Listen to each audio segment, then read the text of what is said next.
กิเลสละเอียดคือมันภาคคิดในข้างที่ดีภาคปรุงแต่งทางที่ดีทางที่ดีที่สุดคือตั้งมั่นในสติในหูดังเนี่ยมันจะคิดดีมันจะปรุงแต่งดีกับบ่เอาคิดร้ายกับบ่เอาถ้าคิดร้ายเนี่ยถ้าเกิดกำลังเขามีหลายมันจะดิดติ้งออกดิ่งลมขาวจบถ้าว่ากำลังเขาอ่อนมันจะดึงเขาไม่ก็จะเลื่อยไปเขาดึงเขาปล่อยออกบ่ต้องปรับลมแค่ปล่อยเป็นธรรมชาติมันแค่หูมันว่าลมเข้าลมออกลมเข้าลมออกมีสติในหูดังถ้าเกิดมันคิดทางที่ดีก็บ่เอาโยนถิ่มดึงเขาจงจำไว้คนเฮานี่จะเพลิดเพลินกับความคิดและสติมันเกิดกำลังมันก็เลยอ่อนถ้ามันเพลิดเพลินกับความดีเฮาตัดออกบ่ให้มีโดยลงอานิจจังปุ๊บดึงลมเข้าปล่อยออกจะละเอียดมันจะแข็งถือมันจะแข็งเวลาเฮานั่งมาปุ๊บ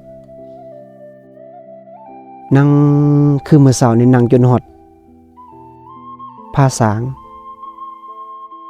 มันเวลามันออกจากสมาธิมันจะโล่งมันจะมีความสุขมันจะอิ่มหาประมาณบ่ได้ถ้าเกิดเฮาเพลิดเพลินกับความคิดเวลาออกจากสมาธินี่นะมันขูดมั่วนะมันจะเศร้ามันจะบ่สดชื่นมันจะมองเศร้าถ้าเกิดเวลามันคิดอกุศลเฮาบ่มีกำลังตัดจงตั้งใจให้มีความตั้งมั่นในลมให้พึกสติหลายๆแล้วเฮาจะตัด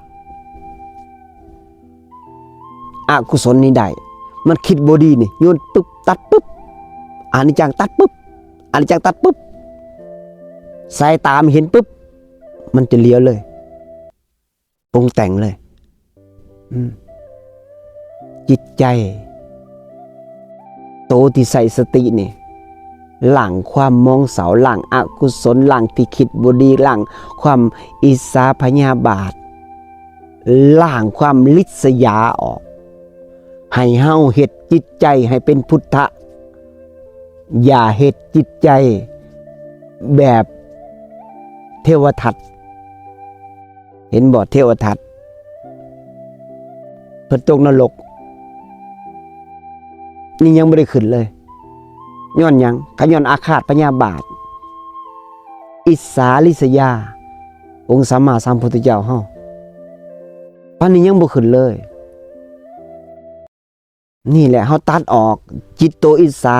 ริษยาอาฆาตพยาบาทเบียดเนี่ยตัดออกเลยอกุศลตัวนี้ตัดออกเอากุศลเอาจิตพระพุทธเจ้าบ่อิจฉาบ่อาฆาตบ่พยาบาทบ่เบียดเบียนคิดดีเว้าดีกระทำดีทางกายวาจาใจ